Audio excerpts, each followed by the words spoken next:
नमस्कार, स्वागत है आप सभी का डीडी न्यूज पर। मैं हूं आंचल गुलाटी गुंबर और आप देख रहे हैं हमारा खास शो बाजार इस हफ्ते, जिसमें हम आपको बताते हैं कि पूरे हफ्ते बाजार का हाल क्या रहा। हालांकि अगर बात की जाए शुक्रवार की, तो हफ्ते का जो आखिरी कारोबारी सत्र था यानी कि 15 मार्च, उस दिन शेयर बाजार में गिरावट देखने को मिली। सेंसेक्स 453 अंक की गिरावट के साथ 72,643 के स्तर पर बंद हुआ। वहीं निफ्टी की अगर बात की जाए तो निफ्टी में भी 123 अंकों की गिरावट रही और ये 22,023 के स्तर पर बंद हुआ। सेंसेक्स में हमने देखा कि 30 शेयरों में से जो 24 शेयर थे वो गिरावट में थे, 5 में तेजी दिखी। खास तौर पर ऑयल एंड गैस सेक्टर में सबसे ज्यादा करीबन 2% की गिरावट देखने को मिली। तो इन सभी विषयों पर हम करेंगे चर्चा। आपके मन में अगर कोई सवाल है, आप जानना चाहते हैं शेयर मार्केट का हाल, कैसे रहने वाली है स्टॉक्स की चाल, कहां निवेश करना होगा मुनाफे का सौदा, कौन सा सेक्टर आपको देगा बेहतरीन रिटर्न, इन तमाम सवालों के जवाब देने के लिए हमारे साथ दो अहम जो मार्केट विशेषज्ञ हैं वो जुड़ेंगे। लेकिन अपना सवाल पूछने से पहले हम आपको बताएं कि आप जो लगातार नंबर्स फ्लैश हो रहे हैं, हालांकि अभी ब्रेकिंग न्यूज चल रही है, नंबर्स हम आपको बता दें जिस पर आप लगातार कॉल करके शेयर और सेक्टर से जुड़ी तमाम जानकारियां ले सकते हैं। तो नंबर आपको बता देते हैं। नंबर है 23387031, दूसरा नंबर है 23097670। और जो हमारे विशिष्ट मेहमान इस चर्चा में आधे घंटे के लिए हमारे साथ जुड़ेंगे, उनका तारुफ आपसे करा दें। हमारे साथ अविनाश जी, शेयर मार्केट एक्सपर्ट हैं, वो जुड़े हुए हैं। साथ ही हमारे साथ नरेंद्र वाधवा साहब हैं, लगातार जुड़ते हैं, स्टॉक मार्केट के जाने माने एक्सपर्ट हैं। आप दोनों का ही बहुत बहुत स्वागत है हमारे इस खास शो पर। स्टॉक विश्लेषक के रूप में नरेंद्र जी, सबसे पहला सवाल मेरे पास यही है कि जिस तरह से कल अब जो चुनावों की घोषणा हुई है, तारीखों का ऐलान किया गया है, मंडे को किस तरह की एक्सपेक्टेशन के साथ हम देख सकते हैं कि मार्केट खुलेगा?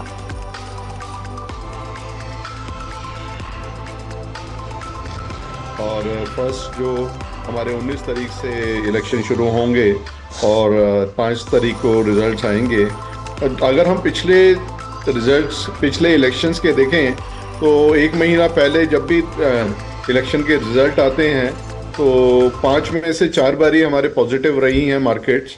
और लेकिन इस पीरियड के अंदर वॉलेटिलिटी जो है वो काफ़ी बढ़ जाती है, ऊपर की साइड हो या नीचे की साइड में। तो मेरे को लगता है जो अभी आने वाला टाइम है ये वॉलेटाइल रहेगी मार्केट, लेकिन मार्केट दबाव में है। अपने शॉर्ट टर्म जो उसके सपोर्ट लेवल्स हैं वहाँ पर मार्केट है। वॉलेटिलिटी मेरे को लगता है पूरे वीक में रहने वाली है। अविनाश जी भी हमारे साथ जुड़े। अविनाश जी, खासतौर पर लगातार देखा गया है कि मिड कैप और स्मॉल कैप में जबरदस्त सेल ऑफ की आशंका जताई जा रही है आने वाले हफ्तों में, आप किस तरह से देखते हैं? Good morning. देखिए, पहली बात तो स्मॉल कैप और मिड कैप में जो बिकवाली का प्रेशर है मुझे लगता है अभी भी जारी रहेगा, क्योंकि बहुत सारा रेगुलेशंस अभी इन स्टॉक्स के और सेगमेंट पे आ गया है। पहले तो आईपीओ फंडिंग में थोड़ी बहुत दिक्कतें कर दी गई है, प्लस रेगुलेटर ने ये भी कहा है कि कहाँ से पैसा आ रहा है।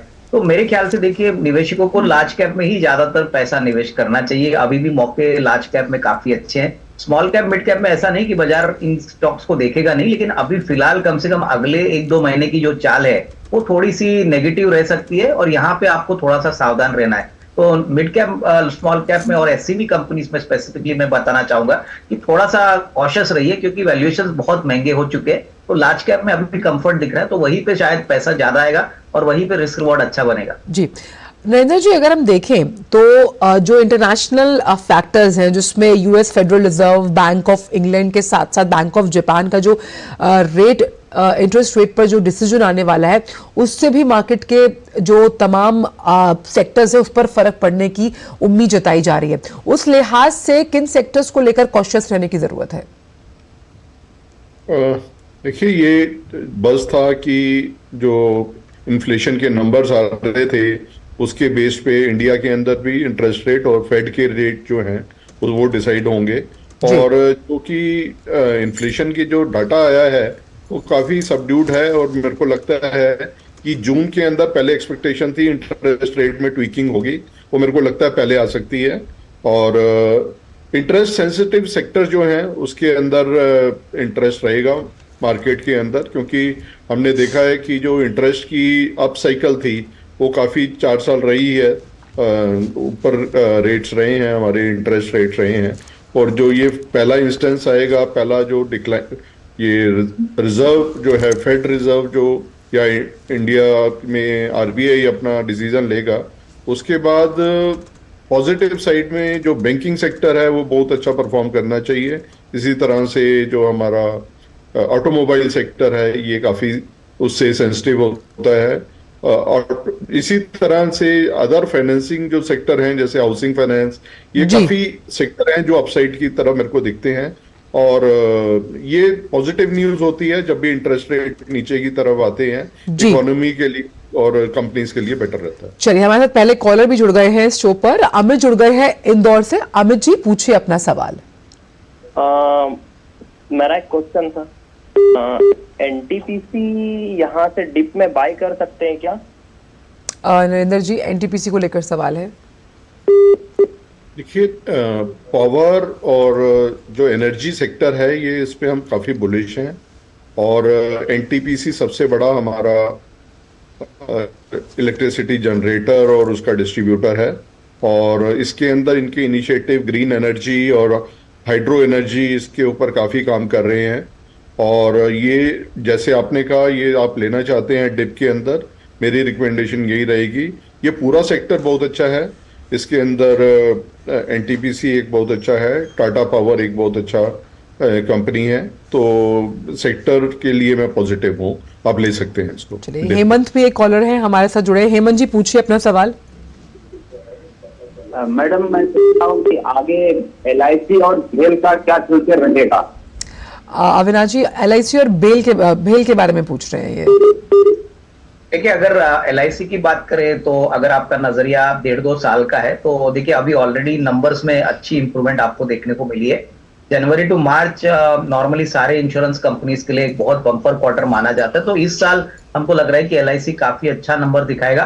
तो नजरिया आपका कम से कम 1-1.5 साल है, तो एलआईसी डेफिनेटली आप खरीद सकते हो। रही बात बीएचईएल की, तो देखिए स्टॉक बहुत चल चुका है, बट अगर कोई गिरावट में आपको खरीदने का मौका मिलता है तो ही इसमें आप निवेश कर सकते हैं। यहाँ पे भी लंबा नजरिया रखिए, क्योंकि अभी इलेक्ट्रिक व्हीकल सेक्टर प्लस जो थर्मल सेक्टर में इनकी ऑर्डर बुक है वो बहुत कंफर्टेबल है। 1.5-2 साल की रेवेन्यू विजिबिलिटी है। तो मुझे लग रहा है भेल करंट प्राइस पे नहीं, थोड़ा सा अगर करेक्शन आता है मार्केट में तो खरीदने का मौका आपको मिलेगा। बट डेफिनेटली एलआईसी में इवन करंट लेवल पे आप खरीदते हैं तो 1-1.5 साल में अच्छा रिस्क रिवॉर्ड मिलने की पॉसिबिलिटी। उम्मीद करते हैं इन दोनों कॉलर्स को जिस तरह से वो जानकारी चाहते थे वो मिली होगी। और बात करेंगे हम तमाम अब जो घरेलू कारक है जो भारतीय शेयर बाजार पर आने वाले हफ्ते में डालेंगे असर उस पर। लेकिन वक्त की छोटी सी ब्रेक का है। बाजार इस हफ्ते में आप जुड़े रहिए इस खास शो के साथ। साल, बरस और सदी नहीं, एक युग गुजर जाएगा। उम्र न पूछो वंडर की, जब फर्क नजर आएगा। वंडर सीमेंट, फर्क नजर आएगा। कोविड ने हम लोगों को work from home and flexibility दोनों सिखा दी। Handling my job responsibilities and अपना घर। एनपीएस भी इसी तरह फ्लेक्सिबल है। इन्वेस्टमेंट ऐप के थ्रू अपना अकाउंट इजीली ओपन किया और अब उसी ऐप के थ्रू अपना अकाउंट फुल्ली ऑपरेट कर रहा हूँ। कोई रिस्ट्रिक्शन नहीं है, किसी भी समय लॉग इन कर सकता हूँ और अपने इन्वेस्टमेंट की अमाउंट चेंज भी कर सकता हूँ। जितना पॉसिबल होता है उतना अपने इनकम से बचाता हूँ और अपने एनपीएस अकाउंट में इन्वेस्ट करता हूँ। अपने बेहतर कल को सुनिश्चित करने के लिए एनपीएस जरूरी है। ब्रेक के बाद सभी का स्वागत है हमारे इस खास शो में। और हमारे साथ लगातार चर्चा में जुड़े हुए हैं दो अहम स्टॉक विश्लेषक, नरेंद्र जी जुड़े हुए हैं और साथ ही साथ हमारे साथ जुड़े हुए अविनाश जी। नरेंद्र जी, सवाल मेरा यहाँ पर ये है कि हमने देखा कि जो कई घरेलू कारक हैं उस पर भी नजर रखने की जरूरत है। पीएमआई डेटा आने वाला है और जिस तरह से हम कॉर्पोरेट एक्शन की भी उम्मीद कर रहे हैं, उस लिहाज से किन सेक्टर्स पर सबसे ज्यादा बुलिश हैं आप? देखिए, मैं 2-3 डाटा पॉइंट बोलूंगा कि पिछले इलेक्शंस के अंदर जो 2019 में हुए थे, $7.2 बिलियन जो हैं स्पेंड हुए थे इलेक्शंस के ऊपर। और इसी तरह इस साल के अंदर एक्सपेक्टेशन है यही फिगर जो है $14 बिलियन जो है वो इलेक्शंस में हमारे इंडियन इलेक्शंस के अंदर मार्केट में स्पेंडिंग होगी। तो ये जो पैसा स्पेंड होता है इलेक्शंस में, ये सारा रूरल इकोनॉमी और यहाँ पर काफी इसमें कंजम्पशन आती है। तो इलेक्शन एक बहुत बड़ा हमारे यहाँ इवेंट है, जैसे शादी एक बहुत बड़ा इवेंट है, पूरी इकोनॉमी को बूस्टर करता है। तो हमारे इलेक्शन भी एक बहुत बड़ा इकोनॉमी को बूस्टर देता है, कंजम्पशन के अंदर यहाँ पर बढ़ावत होती है। तो ऑटोमोबाइल एक बहुत बड़ा सेक्टर है, 2 व्हीलर स्पेशली। ये मेरे को लगता है कि कंजम्पशन की तरफ से बहुत अच्छा सेक्टर है। और इस पे इन्वेस्टर को और निवेशक को ध्यान देना चाहिए। इसी तरह बैंकिंग और फाइनेंशियल सर्विसेज सेक्टर है, मैं पहले भी बोलता आया हूँ, इस पे मैं बहुत बुलिश हूँ। देखिए, हमने पीछे डिस्कस करा था कि 13 करोड़ 13.5 करोड़ हमारे यहाँ इन्वेस्टर है और पिछले महीने ही 50 लाख सिप आए हैं इस मार्केट के अंदर। जो कंपनी इस फंड को मैनेज करेंगी, वेल्थ मैनेजमेंट को, तो वो बहुत अच्छा करने वाली हैं आने वाले टाइम के अंदर। और किसी भी डेवलपिंग कंट्री के अंदर जो पॉपुलेशन का 30 से 40% लोग जो हैं इन्वेस्ट करते हैं, डायरेक्ट या इनडायरेक्टली इन्वेस्ट करते हैं, तो ये एक बहुत बड़ा सेक्टर होने वाला है। Banking, financial services, automobile because of elections, और रूरल सेक्टर, रूरल रिलेटेड जो सेक्टर है वो मेरे को लगता है काफी अच्छा है पोस्ट इलेक्शन। इसमें काफी अच्छे रिजल्ट्स आएंगे, अच्छे कारोबार होगा, और इन सारे सेक्टर्स में मैं बुलिश हूँ। चलिए, कमलेश्वर जी भी जुड़े हुए हैं हमारे साथ एक कॉलर के रूप में झारखंड से। कमलेश्वर जी, पूछिए सवाल। नमस्कार बेटा जी, पूछिए। छपरा पसंद से बोल रहे हैं मैडम जी, पूछिए। हमारा पूछना है सर कि हम मैडम कि हमने इन्वेस्ट किया है म्यूचुअल फंड में जी, और हम म्यूचुअल फंड में फंड चाहते हैं ट्रांसफर करना, तो उसमें हमको हिसाब देना होगा इनकम टैक्स का कि नहीं? जैसे हमने म्यूचुअल फंड में ब्लू चिप से लिक्विड फंड में ट्रांसफर करने जाते हैं, तो हमको इनकम टैक्स का हिसाब देना होगा कि नहीं? नरेंद्र जी, शायद ये ब्लू चिप से लिक्विड फंड में ट्रांसफर चाह रहा है, जो मैं इनकी बात समझ पाई हूँ। देखिए, म्यूचुअल फंड, अगर आप फर्स्ट टाइम इन्वेस्टर हैं, बार बार मैं बोलता हूं कि आपको म्यूचुअल फंड के थ्रू इन्वेस्ट करना चाहिए।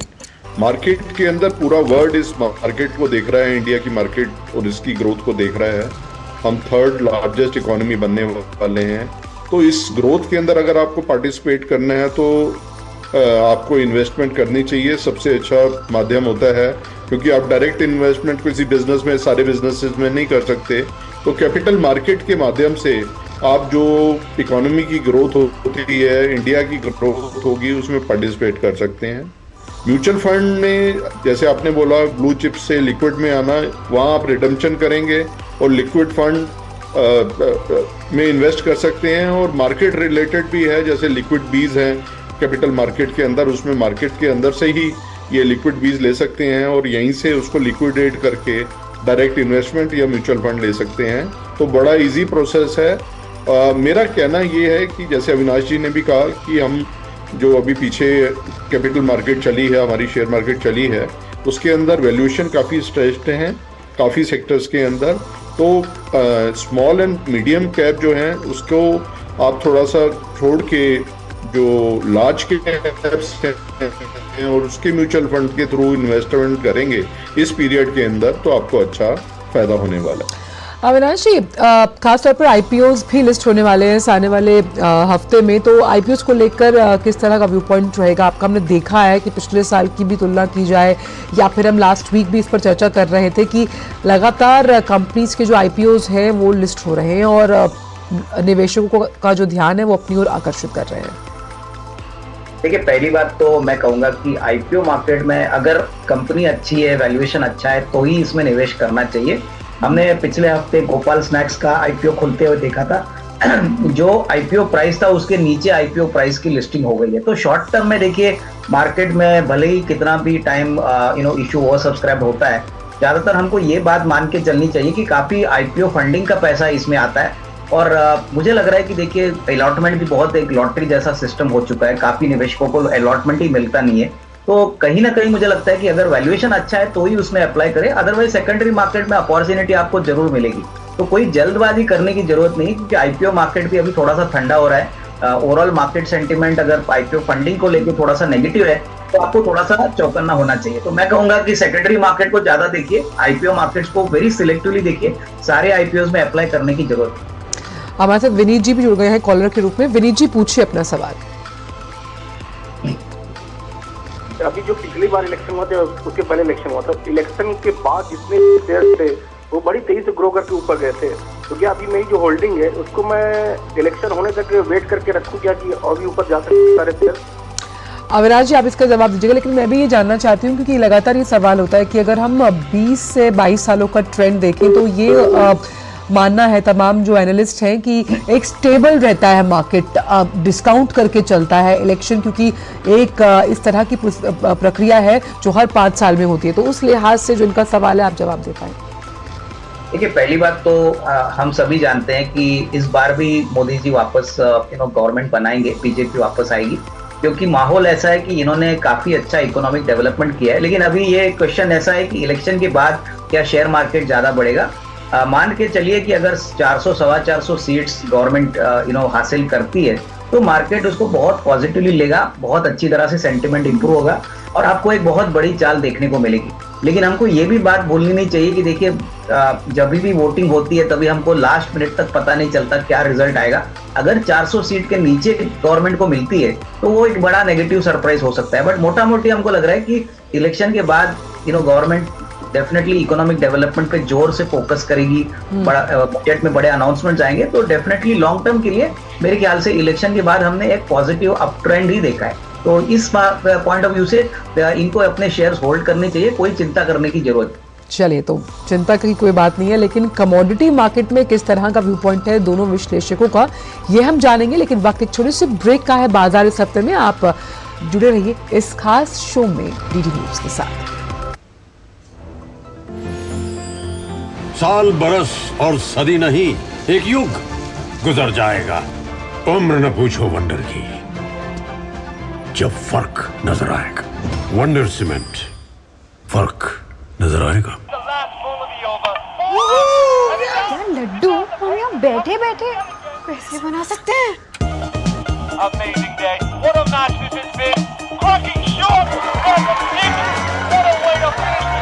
गाइस, मैं तुम्हारे बिजनेस आइडिया का बड़ा फैन हूं। अब बिजनेस चाहे जो भी, SBI का करंट अकाउंट तो चाहिए ना। SBI करंट अकाउंट से सिंप्लीफाइड बिजनेस ट्रांजैक्शंस और ग्रेट कस्टमर सर्विस। SBI, देश का फैन। हेलो बेटा। पापा कब आओगे? मिस्टर विकास के साथ कौन है? बस बेटा थोड़ी देर और। वो मिस्टर विकास की फाइल आप पॉलिसी बाजार।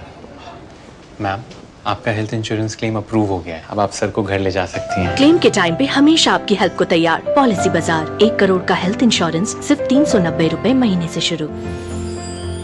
साल, बरस और सदी नहीं, एक युग गुजर जाएगा। उम्र न पूछो वंडर की, जब फर्क नजर आएगा। वंडर सीमेंट, फर्क नजर आएगा। ब्रेक के बाद सभी का स्वागत बाजार इस हफ्ते में, और हम कर रहे हैं चर्चा किस तरह के सेक्टर्स का परफॉर्मेंस रहा है इस पूरे हफ्ते में। और कमोडिटी मार्केट पर एक टेक ले लेते हैं। नरेंद्र जी, कमोडिटी मार्केट पर आपका क्या व्यू पॉइंट रहेगा? हमने देखा कि सोना लगातार उच्चतम स्तरों पर ही बंद हो रहा है। देखिए, कमोडिटी के अंदर मैं CPI कमोडिटी पार्टिसिपेंट एसोसिएशन का प्रेसिडेंट भी हूं, तो मैं आपको बताता हूं कि ये सेक्टर जो है, हम सबको राय देते हैं कि डाइवर्सिफाई करना चाहिए एसेट्स को। तो हम पहले भी कहते हैं कि हमारे पास माध्यम है, गोल्ड ETF है, सिल्वर ETF है, उसके थ्रू वो अपने डाइवर्सिफाई कर सकते हैं, कमोडिटी में एक्सपोजर ले सकते हैं। पिछले वीक में हमने देखा क्रूड ऑयल भी $84 से ऊपर गया, और जो गोल्ड और सिल्वर हैं दोनों की अपसाइड वो थी, चाल थी। वर्ल्ड के अंदर 64 कंट्रीज के अंदर इलेक्शन है, और जब भी ऐसा फिनोमिना होता है पूरे वर्ल्ड के अंदर, कहीं वॉर का या एक फ्रिक्शन चल रही है, और हमने देखा कोविड टाइम पर अपने सेंट्रल बैंक्स ने इतना करेंसी छापी है। जब भी ये वाली सिचुएशन होती है, जो कमोडिटीज हैं, खासकर प्रीशियस मेटल जो है, बड़ा अच्छा परफॉर्म करते हैं। हम गोल्ड और सिल्वर दोनों में बुलिश हैं। हमारे को लगता है ऊपर के लेवल अभी दिखने को मिलेंगे हमारे को अगले पीरियड के अंदर। और मेरी राय रहेगी सारे इन्वेस्टर को, जो कि इसके ऑडियंस है आज के, कि अपना जो पोर्टफोलियो है उसके अंदर कमोडिटी का एक्सपोजर भी जरूर कीजिए। चलिए, अविनाश जी, 9 ऐसे करीबन शेयर्स हैं जो आने वाले हफ्ते में लिस्ट होने वाले हैं, लेकिन एक खबर ये भी कि वो ग्रे मार्केट में पहले ही ट्रेड कर रहे हैं। हम चाहते हैं, क्योंकि ये फाइनेंशियल लिटरेसी का भी, खासतौर पर जब शेयर मार्केट से जुड़ी हुई तमाम लिटरेसी की टर्म है, हम उस पर भी चर्चा करते हैं। ग्रे मार्केट का क्या अभिप्राय है? देखिए, ग्रे मार्केट पहली बात तो एक इलीगल टर्मिनोलॉजी है। इसका मतलब है कि पब्लिक इशू आने के पहले अनऑफिशियली इसकी ट्रेडिंग होती है, डिमांड होती है, सप्लाई होती है, और जो भी ट्रांजैक्शन होते हैं ये बेसिकली एक्सचेंज पे ट्रेड नहीं होते, ये इंटरनली बायर और सेलर के बीच में एक एडजस्टमेंट होता है। तो ये ग्रे मार्केट भले ही अभी भी आप सुनते हैं कि इस कंपनी का ग्रे मार्केट प्रीमियम इतना है, वो बेसिकली इलीगल है। तो मैं निवेशकों को ये कहूंगा कि ये ग्रे मार्केट के टर्मिनोलॉजी से थोड़ा सा बच के रहिए, क्योंकि ये रातों रात भी बदल सकता है। जी, विनोद दुबे हमारे साथ जुड़ गए हैं कॉलर के रूप में। विनोद जी, सुप्रभात, पूछिए सवाल। जी, मैं सबसे पूछना चाहता हूँ, अभी मैं शेयर मार्केट में नया आया हूँ, मुझे समझ में नहीं आता कि कौन सा शेयर हम खरीदें और कौन सा अभी होल्ड करें। दूसरा, म्यूचुअल फंड निवेश तो करा है मैंने, इसको एवरी मंथ निवेश करना चाहिए और एक लिमिट पे पैसा लगाना चाहिए, या कभी भी 10,000, 5,000 या 2,000 कभी भी डाल सकते हैं? अविनाश जी, हम चाहते हैं इसका जवाब दिया जाए, क्योंकि ये जो संशय है, ये जद्दोजहद हर एक जो फर्स्ट टाइम इन्वेस्टर है, न्यू इन्वेस्टर, उसके मन में होती है कि भाई मैंने पैसा डाल दिया है कि अगले महीने भी मैं अपनी गाढ़ी कमाई में से निकाल के इसमें निवेश करूं, क्या मैंने सही समय पर फैसला लिया? ये कई सवाल रहते हैं फर्स्ट टाइम और न्यू इन्वेस्टर्स के साथ। देखिए, पहली बात तो नया इन्वेस्टर के लिए मैं यही कहूंगा कि पहला तो म्यूचुअल फंड में पैसा लगाए, क्योंकि ये थोड़ा सा सेफ ऑल्टरनेटिव मीडियम है। आपका पैसा सेफ रहेगा, अच्छी तरह से ग्रो करेगा, और कम से कम 4-5 साल का निवेश का टाइम फ्रेम रखिए। कौन सा शेयर खरीदना है ये आपको म्यूचुअल फंड में डिसाइड नहीं करना है, आपको यूनिट खरीदनी है। काफी अच्छे म्यूचुअल फंड्स है जो HDFC, ICICI, बिरला, ये फंड मैनेजर्स चलाते हैं। अगर आपको डायरेक्ट इक्विटी में पैसा लगाना है तो मैं इतना ही कहूंगा कि जो बड़ी कंपनी है, जैसे कि टाटा मोटर्स है, लार्सन एंड टूब्रो है, ऐसी कंपनीज में निवेश करिए और कम से कम 3 से 4 साल का टाइम फ्रेम रखिए। शॉर्ट टर्म में पैसा बनेगा नहीं, लेकिन लॉन्ग टर्म में जरूर पैसा बनेगा। और ये हम हमेशा, हमारे जितने भी विश्लेषक यहाँ आते हैं उनका एक कहना है कि भाई लॉन्ग टर्म के खिलाड़ी बनिए। हमारे साथ आखिरी कॉलर भी जुड़े हुए हैं, श्रीराम जुड़े हुए हैं। श्रीराम जी, पूछिए सवाल।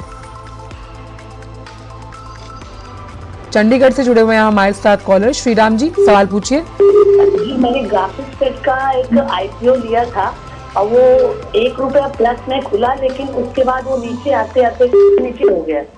जी, नरेंद्र जी, IPO को रखना चाहिए या सेल आउट कर देना चाहिए? नरेंद्र जी, IPO के रोके सवाल पूछ रही हैं। देखिए, अविनाश जी ने भी अभी बोला है, IPO मार्केट के अंदर एक मैं पर्टिकुलर इसको मैं ट्रैक नहीं करता तो मैं नहीं बता पाऊंगा, लेकिन IPO एक बहुत अच्छा एक टाइम होता है जब आप मार्केट के इस किसी कंपनी में पार्टिसिपेट कर सकते हैं। बट अभी जो IPOs के अंदर भी देखा, रेगुलेटर ने काफ़ी इस पे कमेंट करा है कि देयर इज अ फ्रॉड, और जो IPO फंडिंग की वजह से जो फिगर्स आते हैं, लोग उससे इंड्यूस होते हैं इन्वेस्टमेंट करने में, और कई जगह वो गलत अपनी डिसीजन ले लेते हैं। बट IPO के अंदर आपको देखना, अगर मैनेजमेंट अच्छी है, बिजनेस का मॉडल अच्छा है, तो आप बने रहिए इसके अंदर। ये वाला भी अगर जो IPO आपके पास आया है, शेयर्स आए हैं, उसमें बनी रहिएगा, लेकिन उसमें बहुत सिलेक्टिव होने की जरूरत है। सारे IPO के अंदर आपको इन्वेस्ट नहीं करना। अविनाश जी, जाते जाते आप दोनों से ही पहला मतलब ये मैं जानना चाहूंगी, क्योंकि ये फाइनेंशियल ईयर खत्म होने वाला है, 3 आपके हॉट पिक्स क्या रहेंगे सेक्टर वाइज शेयर बाजार में निवेश के लिए? अविनाश जी, देखिए, मेरे ख्याल से हमको भी ऑटो सेक्टर काफी पसंद है। ऑटो सेक्टर में हमको लग रहा है कि टाटा मोटर्स करंट प्राइस पे अगर कोई खरीदता है या निचले लेवल पे खरीदता है, तो आपको कम से कम साल भर के नजरिए से 30 से 25% की अपसाइड मिलेगी। और दूसरी कंपनी जो हमको पसंद है वो बेसिकली रियल एस्टेट में गुड़गांव बेल्ट में अनंतराज है। यहाँ पे भी हमको लग रहा है कि 350-360 का टारगेट प्राइस आपको साल भर में मिल सकता है। तो दोनों अच्छे पोजिशनल पिक्स है, तो थोड़ा थोड़ा करके निवेश करें। नरेंद्र जी, आपके टॉप पोजिशन सेक्टर्स क्या रहेंगे आने वाले समय के लिए? ऑटोमोबाइल, उसके बाद बैंकिंग, और तीसरा PSU जो स्टॉक है उसमें अभी करेक्शन आई है काफी। आज भी हम PSU इंडेक्स देखें तो वो 11 की PE पे है, और ये कोई बहुत रीजनेबल पीज है। इसके अंदर सिलेक्टेड, जैसे BHEL किसी ने क्वेश्चन किया था, तो मेरे को ये सारे जो पावर रिलेटेड PSUs हैं, इसके अंदर इन्वेस्ट करिए, अच्छा पैसा बनेगा। नरेंद्र जी, साथ ही साथ अविनाश जी, आप इस शो पर आए और आपने स्टॉक्स और सेक्टर से जुड़ी तमाम जो जानकारियां थी वो इतनी आसान भाषा में हमसे साझा की। हमारे कॉलर्स के जो तमाम संशय थे उनके जवाब दिए। बहुत बहुत शुक्रिया इस शो पर जुड़ने के लिए। तो साफ तौर पर जिस तरह से हमारे जो विश्लेषक हैं उनका मानना है कि ये जो इलेक्शंस के बाद का मार्केट लगातार उम्मीद की जा रही है स्टेबल रहने वाला है, और अगर आपने अपने जिन सेक्टर्स या स्टॉक्स में निवेश किया तो लॉन्ग टर्म की रणनीति के साथ उसमें बने रहिए, डर की कोई बात नहीं है। तो बाजार इस हफ्ते में आज के लिए बस इतना ही, लेकिन अगर कोई भी सवाल आपका शेयर या सेक्टर से जुड़ा हुआ है आप उसे बचा कर रखिए। अगले हफ्ते के लिए आपसे मुलाकात होगी अगले हफ्ते सुबह 9:30 बजे रविवार को। आगे आप देख सकते हैं समाचार मेरी से कृतिका के साथ। दीजिए इजाजत, नमस्कार।